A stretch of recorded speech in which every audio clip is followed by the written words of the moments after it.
Hello and welcome to this episode of Tech Hub, your go-to platform for all things tech. I am Mercy Frank. Merry Christmas! Today our focus will be on two burning issues in the country. The National Communication Commission's directive that all mobile phone users should link their national identification number, that is NIN, to their network operator, and then how Nigeria can leverage on innovative ideas even as the second phase of the COVID-19 is knocking at the door. Details of this and more will come to you after this short break. Glad to know you're still there. If you're just joining us, this is Tech Hub, your go-to platform for all things tech. You can be a part of the conversation at SilverbirdN24 on all our social media platforms. You can also holler at me at Mercy Frank on Twitter and at MeMercyFrank on Instagram and Facebook. It's time for a summary of what has happened so far in the world of tech. Here's the news. The annual Year in Search 2020 report shows that the coronavirus and the US election were topmost on Google's search list. The report also highlights searches for some topical issues like insomnia, how to become a teacher, and how to become a nurse. The Kenyan government has signed a new bill that would let it demand access to data from its citizens' cell phones, laptops, other ICT gadgets, which it believes has implications for national security. The bill states that Kenyans with mobile phones or other communication devices will be required to provide emails, WhatsApp messages, SMS, or any other data which the government deems a threat to national security. Those who refuse to provide the data upon demand run the risk of serving a 1-year jail term and or paying a fine of 1 million Kenyan shillings. Bringing it home, there's a not so good a story for Nigerian established fintech firm Paystack. There are claims that Paystack unwittingly aids proliferation of cyber fraud formats. Details of this story will come to you soon. Back to you, Mercy. The news about Paystack is a clue for everyone to be careful because as time goes on, you or your product might be held responsible if anyone uses it to carry out criminal acts. The times are changing, guys. Alright, it's the season of NIN and SIM card connection. This has raised so much controversy. So, to gain clarity, I had a chat with the General Manager, Legal Service at the National Identity Management Commission, Hadiza Ali Dagabana. Here's how it went.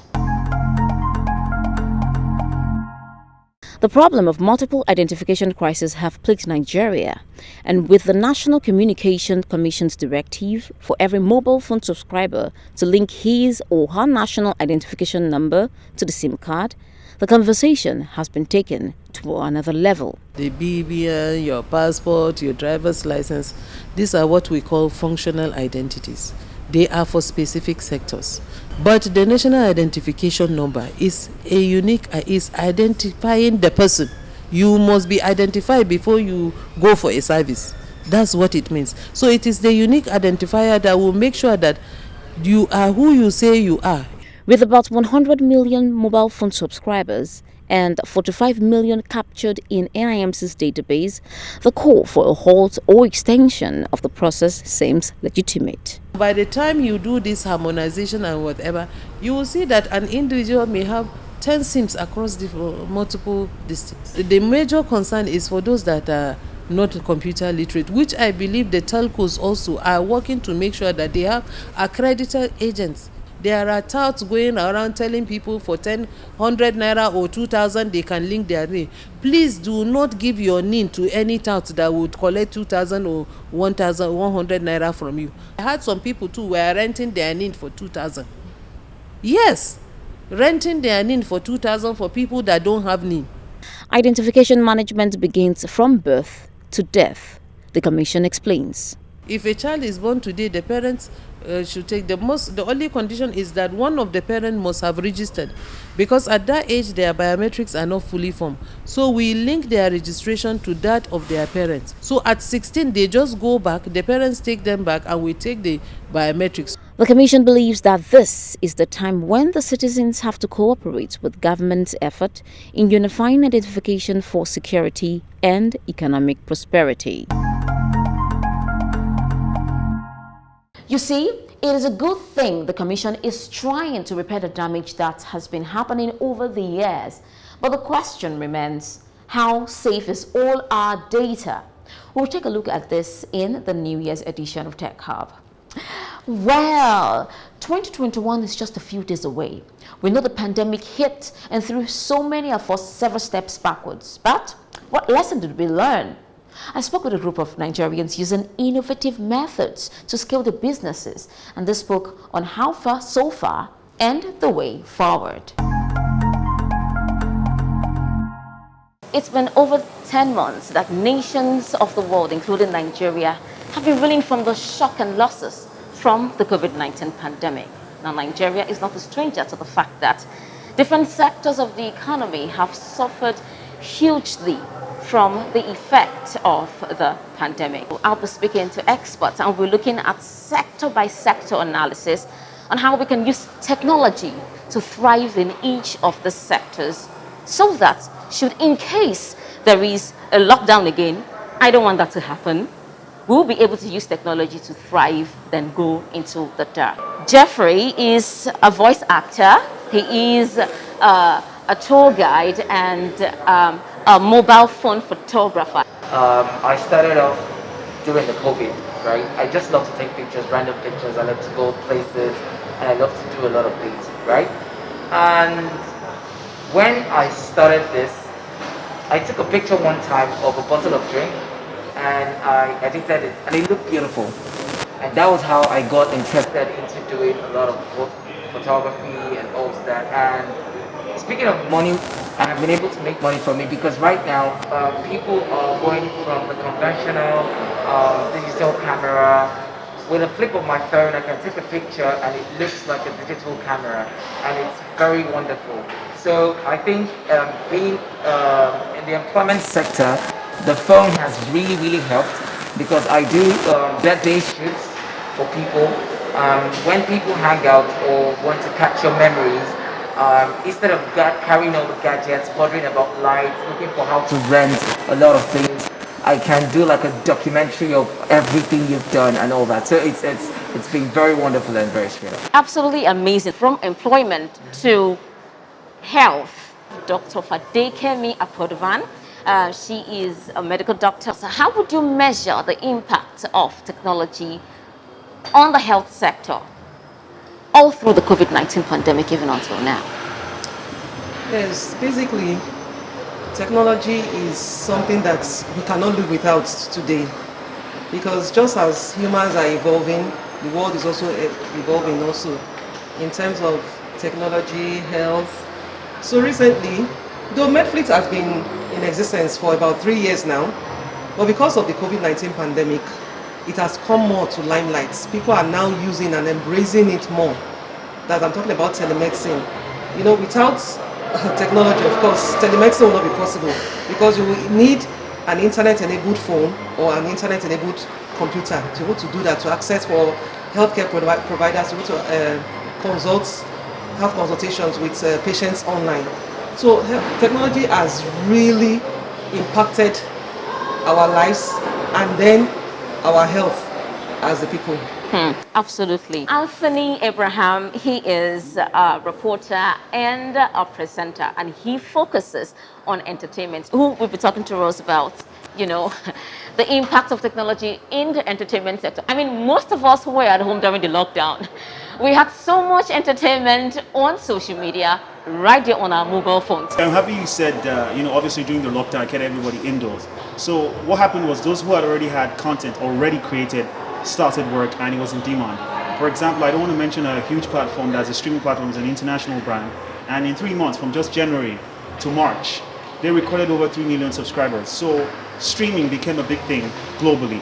We have internet issues here, so maybe we had challenges. Another thing that happened is this year also saw the emergence of animated movies. It cuts down live action, so that way you don't have to have actors on set. Yes, we know rendering, the process of creating animations can be quite challenging too. Power is not big time here, but we've seen that from films like Ratnik and Lady Bucket and the Monthly Mobsters that emerged, and that was the first Nollywood feature film There's another one that's supposed to debut on Disney Plus in 2022. It's called Iwaju. That's supposed to even be a series. So we saw that happen again this year, which we know.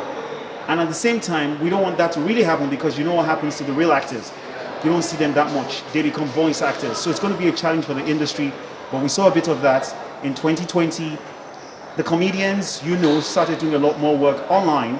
That way, they didn't require some platform or some media house. They could push their content with their social media platforms, entertain people at home so everybody doesn't go bonkers. Let's go to education, because the truth is that for somebody to grow to become a youth who can handle technology and use it as profitably as Jeff has done, and for somebody to understand telemedicine, to understand how to use technology to keep his health, like the Dr. Faekemi and his team are doing, and for somebody to come into the entertainment sector and be able to thrive using technology, you have to get schooled first. And this is where RonkePosh comes into play. And I'm glad you said that. Because when you said medicine was the most important, I was like, who taught the doctors? So thank you for acknowledging that. She is the founder of RonkePosh Schools, and she advises parents on how to take care of the kids mentally and emotionally wise. How has technology affected education so far? Right. Now, when we talk about education in Nigeria, we're talking about two different things: public sector education, and we're also talking about the private sector. As many of us may already know, the public sector didn't really have any traction at all, unfortunately. Many children since March have not been to school till today. So bad. And then we have the private sector. Even in the private sector, there's still the minority that have been able to use technology to continue. So it's not the majority. So on a global scale, Nigeria is way behind when it comes to education. There are many countries that, everybody was affected by the COVID-19. However, because they had access to Wi-Fi and other stuff, we didn't have it here. So it's expensive. Like someone has already mentioned, power issues were there. So very, very few children, many of whom are in Lagos, were the ones that were able to continue with technology, with education, unfortunately. So we are behind, and it's a state of emergency. Thank you very much. And I have Stephen. He is a cybersecurity expert. Of everything that we have here today, if this man is not here, I don't think we've done a good job at all. How important is the issue of cybersecurity to everybody in Nigeria? Thank you. I'm glad you said that. It's interesting to listen to everyone talk about they use technology to achieve this, achieve that. But the question is this: a lot of people use it, but they don't understand how it works. You can't protect yourself from it. It's easier when you're at home or you go to work and you're worried about just someone who comes to break into your house or all that. But when you're online, the risk you're facing is from everywhere in the world. Someone can sit down somewhere in Asia and decide, okay, let me try that country in Africa. And that's what has happened during COVID-19. A lot of people left work and then they went home. So when you're working with your computer at home, it's not as sophisticated as the one you have at work. You don't have network security like you have at work. And a lot of people use technology more. So now they're faced with more threats than before. Phishing attack grew by 600%. So as much as the rest of the world is excited they were able to leverage on technology during COVID-19, in the cybersecurity world we're really worried. Because we understand now that the bad guys, hackers, now took advantage of COVID-19 to launch even more attacks. More people start doing stuff online. Crypto increased, everything increased online, which means the risk increased. More companies suffered phishing attack. People click on emails. When you hear about COVID-19, you're interested, you want to click on it. When you about something interesting, you click on it, you want to see that video and all that. People had Zoom meetings, classes and all. Of course, you heard about people hijacking Zoom calls and showing nasty stuff on it. This is one of the issues you have with technology. You have more people using mobile phones, installing apps. You talked about taking pictures and editing it. You install a free app on your phone. Now you're downloading problems to your phone. So you have all these issues that also comes with the use of technology.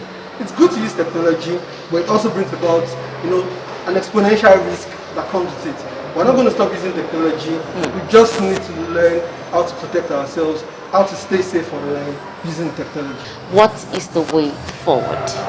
The way forward is that we need to prioritize education. It doesn't have to be in the classroom, but learning has to be continuous. We must ensure we empower the children so that they can grow up and there's value in their hands. It's unfortunate that we can't all have internet access, but we must make the most of it. Now, technology is in different ways. Some people don't have internet access, but I've said it on numerous platforms that even sending a text message, okay, they can't speak English. Bola, Mama Bola, tell Bola to read page 3. Oh, that's what we're doing in class today. We're not using Wi-Fi for that. Unfortunately, education is not being prioritized in Nigeria. If it was, we would have more traction. They're bloggers, they like fashion, they like music. What are they posting? What kind of communities do they subscribe to online? Because you can't know these things. Once you're gonna, the kids get on and do what they like. Absolutely. Like they say, the blogs educate our kids now faster than the parents. The blogs educate them religiously even more than religious organizations. So the kids get all their information. And like I said, there's a difference between academics and education. They are two different things. We need to understand that now in Nigeria. Academics is the school. Education is the information we acquire from books and all kinds of tools out there. So the education comes fast from online. So they get educated fast from, and the truth is, even all of us here are into a certain culture now for what we see in Hollywood. Hollywood has become so powerful. Everything we do is influenced by Hollywood. So that's where it can be managed, it can be stopped. As much as possible, what I always say is try to spend time with the younger audience when they're online. It's impossible because some kids already have mobile phones. They're not always with their parents. And they want to check Wizkid and Davido and Burna Boy, and they want to check the next movies on. So that's where a challenge will be. It can be managed, it can be stopped. The thing is, first off, just believe in yourself. Believe you can do it, right? You just have the magic in your hands. A lot of people have the smartphone, and I take a picture with their own smartphone, and they're like, how did you do it? Come, is it not the phone I've been using all this while? But I'm like, this is when you pay interest in it. I do voiceovers, and I don't literally need to go to the studio to do voiceovers anymore. I can use my phone, go into an enclosed space and do it. As a fashion designer, you can do the same thing with your phone, and everything is just in your hands. Just believe you can do it. And Google is your friend. I mean, everything is just on the internet. You can begin to discuss and all that. And you mustn't, there's this ideology of the average Nigerian youth that money is everything. I beg, I don't have money, that's why I cannot do it. No, you can search for friends that have like minds, and that is what I was able to do. I was able to connect with a lot of people in my space. Absolutely. Thank you so much, Jeff. Dr. Faekemi, what is the way forward to ensuring that even the people in the rural areas or anybody can pick up their phone and for a token can have access to medical health? The way forward. Yes, the way forward is actually if the economy becomes better. Because obviously not everyone can afford a smartphone or a phone that is internet enabled. So what we need to do, and I'm directing this to the government now, is to improve the lives of people economically so that they will be able to afford a smartphone at least to be able to connect to a doctor whenever they are in need. Telemedicine has actually shortened some of those processes. For example, somebody that walks into the hospital will want to get registered, get their ID number and some other things. But with telemedicine, just at the click of the button, you are registered already. Within seconds, you've updated your data and then you are ready to connect to the doctor immediately. It's more like having a doctor in your pockets. If you're using your phone, you should ideally have password on it. You have your email, you should have what we call two-factor authentication. It's the least that you can do. Don't forget that same email address. That phone drives your bank account. That phone is your identity. So it has gone beyond just the phone now. It's now your identity. It's what represents you. Parents need to do stuff, like they need to get involved. They can't just be too busy trying to make money. And then the kids are being destroyed. Because everything that we are today is a product of what we've seen or what we've listened to. So there's a technology angle to it. There are softwares you can install that when you're not available, that can at least help control the contents that your children see. So I would say that parents should also invest in that. It's not enough to just put an Amazon tab in the hands of your kids or just give them YouTube. you can also go the extra step of installing security softwares that can help, control the content that they view and when they have access to these devices. The conversation says it all. You have heard from the experts. There are a few key points from this conversation. One is the individual's responsibility to ensuring that whatever it is that he wants can be done using technology. And also policy shapers, leaders and thought leaders of industry should also join the conversation and implement actions that can make Nigeria move forward. That we can take technology to the next level in Nigeria and Africa. And that is how far we can go on this episode of Tech Hub. Remember to protect yourself and your loved ones from the resurgent COVID-19. Wear a face mask, wash your hands regularly, and avoid crowded places. Before we go, let's do this. What innovative ideas would you recommend for any challenge in your community? Drop your comment on social media directly at Mercy Frank on Twitter, or at me, Mercy Frank, on Instagram or Facebook, or at Silverbird News 24 on all our social media platforms. You can watch the previous episodes of Tech Hub on YouTube. My name is Mercy Frank. See you next week, same time, same channel. Merry Christmas!